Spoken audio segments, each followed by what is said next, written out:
My name is Maxine Hankins Cain, and welcome to another session of a conversation with a community member. And today we have none other than Dr. Eugene Cain with us, and the topic is voting. So if you have friends you can text or call or email, please call them or text them right now. You do not want them to miss this important dialogue. Dr. Eugene Cain, how are you doing today? I'm fine. How are you? That's good. Relationships. I think that with all that we're doing today, we have to build relationships. I want people to know who you are beyond the name of Dr. Eugene Cain. So my question to you is, who are you? Well, I'm a product of the South. Still a product of the South. I'm a retired educator. I'm fortunate that I was in the business for about 50 years. And I did it all, from the classroom level to administration to the university level. And I'm proud of the fact that I have countless number, so to speak, of my students out here doing well. And those who fell by the wayside, I worry about them, and when I see them, I try to help get them back on track. Okay, you are an economics major and a history major. Yes. And you're very knowledgeable about the civil rights movement and the Middle Passage and all that. But can you talk to us about your knowledge of voting from a historical perspective? Well, in America, as we know it, during colonial times, you had to have property to vote. And of course, that meant a lot of people were disenfranchised, poor whites, and of course, slaves. And then comes along the Civil War, and that goes on for 4 years. And as a result of that, we have our first, what I call civil rights legislation. It was a package. The 13th Amendment, which outlawed involuntary servitude. So slaves, so-called, were emancipated. But that wasn't true, so they had to pass the 14th Amendment. And the 14th Amendment said, hey, if you are a citizen, if you are born or naturalized in the United States, you have all the rights and privileges as any other citizen. But that wasn't enough. So they come with the 15th Amendment to allow the people who had the 13th and the 14th Amendment the right to vote. But that was limited because it was only men who could vote. Women were not, did not get the vote until, I believe, 1920 with the 19th Amendment. But one of the interesting things for me, I was thinking about this the other day, at every juncture of where the vote was there for black folks, especially descendants of slaves, there were efforts to suppress the vote. And nothing has changed. Unfortunately, nothing has changed. It might have changed in the way suppression rears its ugly head, but the same thing. Between 1866, I think that was the passage of the 15th Amendment, and you had a large number of blacks elected to state legislatures. And I think South Carolina and Mississippi even had senators, black senators. So those who were opposed to this newfound power of black folks decided to put it to an end. And so you have the Klan, and you have the White Knights and other organizations that went on a killing spree And so much, in fact, that I think it was the summer of 1917 or 1918 was referred to as a red summer because of the number of black men and women and a few whites were lynched. And so now we see that it has changed slightly. No longer wear the hood. No longer do you see major lynchings, but the tactics are the same, to scare people, to fool people into not wanting to vote. And I say for any young person, especially if he or she looks like me, all the things that our ancestors went through, crossing that giant water, 2 months journey or more, if our ancestors withstood that, we can withstand standing in line to cast a vote in their honor. Thank you. Voter suppression, I hear that a lot. That's all in the news. Can you share with our viewers ways that you know that the vote is being suppressed now in the United States of America? How are they suppressing the vote? What are they doing that will keep us away from the polls or will make it so that our votes won't be counted or we can't get to the polls? Well, even a lot of people don't know this, but the census is very important because every 10 years you got to redraw the district lines, legislative districts. And one way they have drawn these lines have enabled certain people to have the bulk of the power of the decision making. And those areas, not necessarily little, where you have a large number of blacks, you just carve them up and make them powerless. But spreading false information. I was listening last night to a situation in California where the Republican Party admitted that they are using fake ballot deposit boxes. They admitted that. I said the gall of them. But that is probably one of the more outlandish things. Or take Atlanta, greater Atlanta, or Georgia, reducing the number of polling places and ballot boxes and so forth. So these are gross, real ugly attempts. Mm-hmm. And people, unfortunately, is falling on the shoulders of the Republican Party. And I should add, the interesting thing about this, blacks voted Republican for many, many years, up until the election of President Franklin Delano Roosevelt. And many of the polls, because a number of blacks did not have the opportunity to get an education, their ballots used to have a penny of Lincoln. They would show that, and people would say that you mark your Lincoln. So it's ironic that certainly the Republican Party from the 1860s through the mid 1930s to what we have now has really changed, and they should be ashamed of themselves. Okay, this is not a laughing matter, but you have to laugh sometimes. I was reading somewhere where 58% of the people who could vote, or who could have voted in the last election, in the 2016 election, only 58% of the people came out to vote.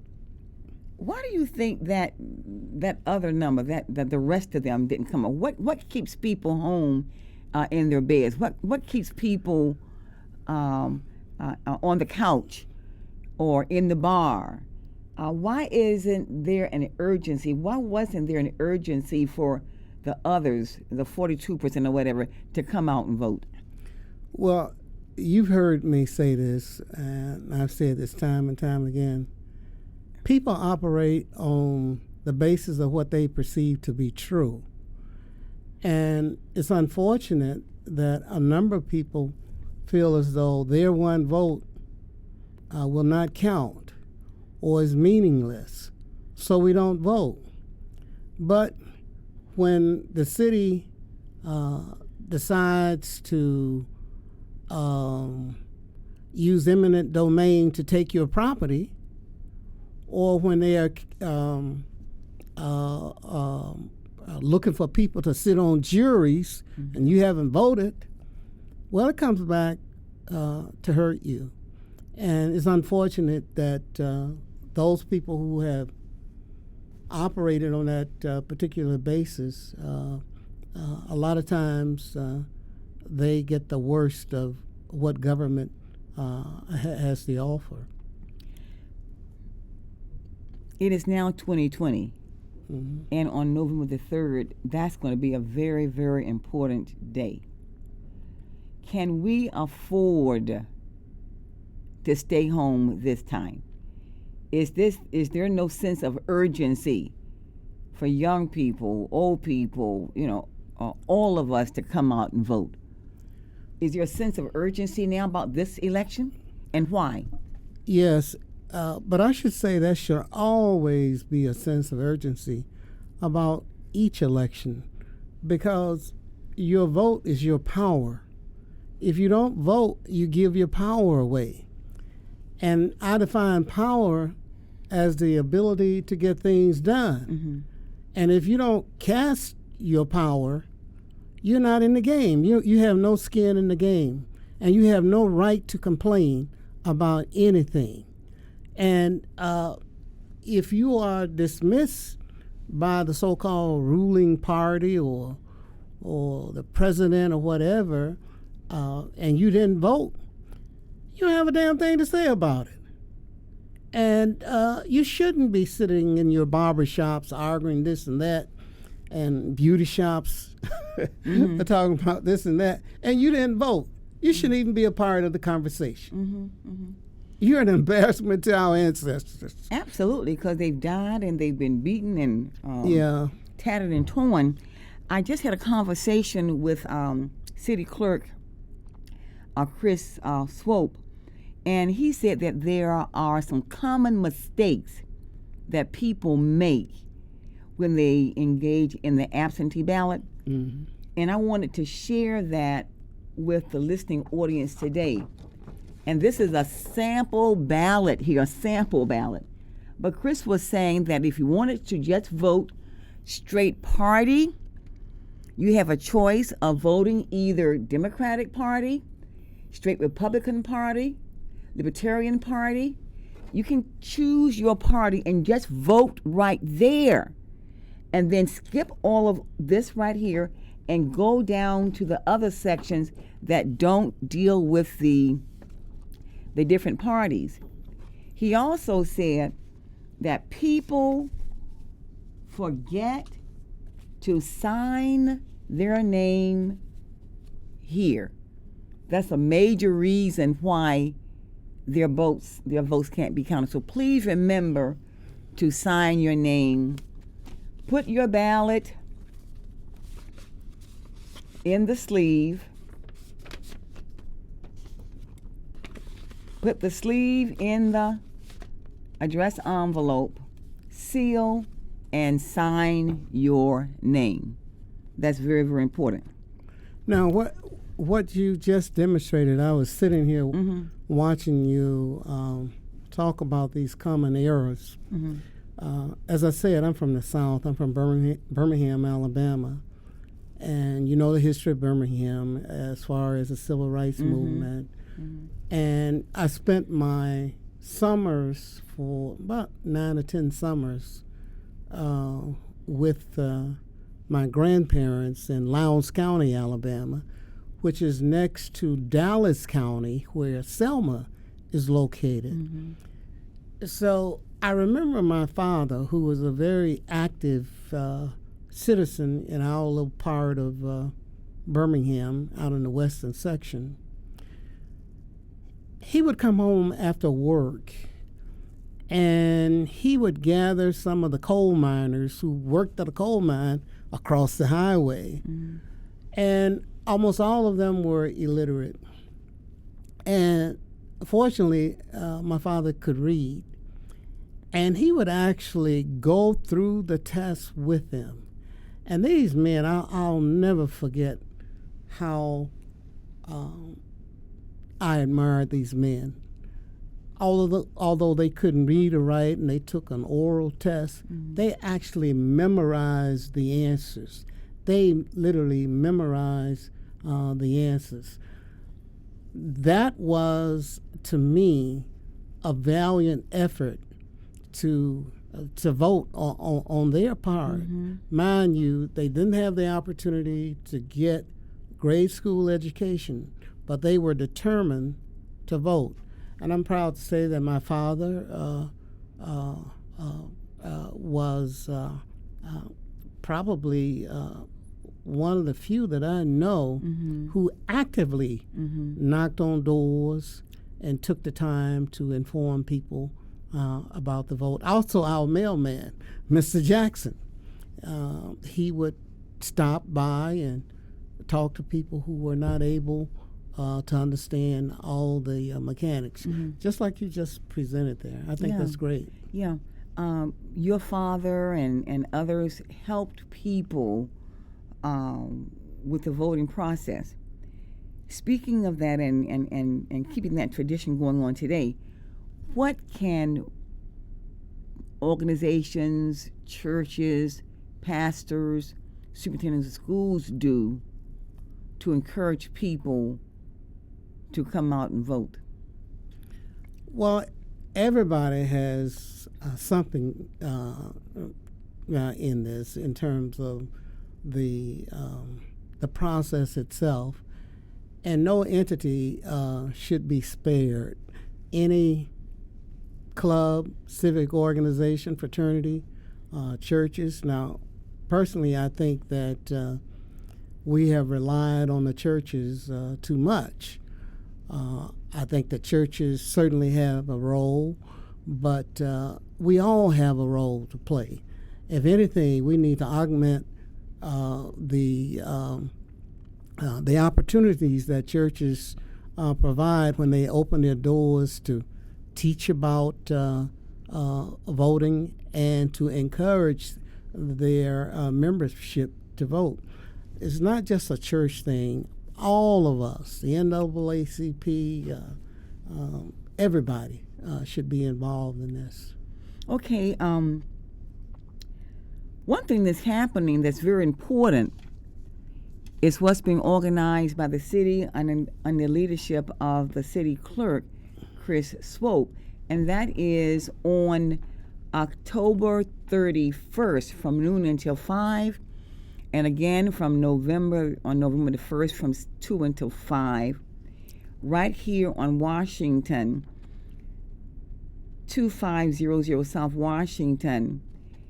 They'll be hosting what's called a drive-through truck or treat event where they're inviting people to come and register to vote, come and vote, and get some treats while you're here.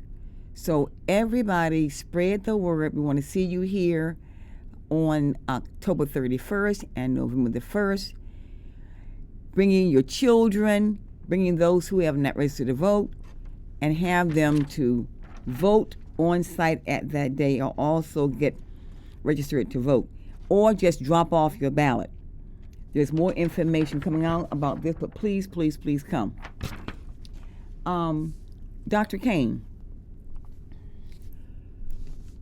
what message do you have to say to our young people about the role that they can play relative to the future and how that relates to voting? Well, first of all, you got to realize that if you want to reap the full benefits of your citizenship in this country, you got to register first of all. You got to vote. I'm not concerned about who you vote for, but not only should you take advantage of this opportunity, you should also take time to understand the issues. And the issues right before you from your daily dose of morning news, evening news, however you receive your news, locally or through the national networks or through radio, it's important for you to exercise that part of your citizenry, which is voting. You have to vote. I don't think that you are considered whole in this country unless you vote. If you skirt it, that's a problem that I think that would be hard for you to correct. And by the way, I would not limit this to young people, what I just said. We have some older people out there who never voted. A classmate of mine from South Carolina, we were talking a couple of weeks ago, I think, and she told me how involved she was in her local community. And she came upon a home with a lady, 76-year-old woman who had never voted. And it just so happened that in this home there were two of her offsprings, and they were in their late 30s or early 40s. They had never voted.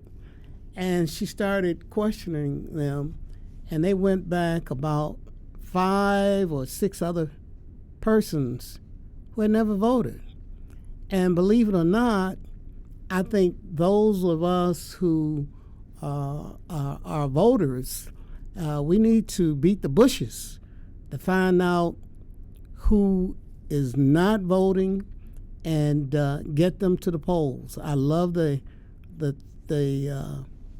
slogan here, souls to the polls. I love that. We need to beat the bushes to get the souls to the polls. Come on with it. Come on out. Come on out. Okay. As we wind down this, what are the major issues that take us to the poll? What's on the line? What issues are we having to face as we try to decide who to vote for to help us solve some of these national issues that we're facing?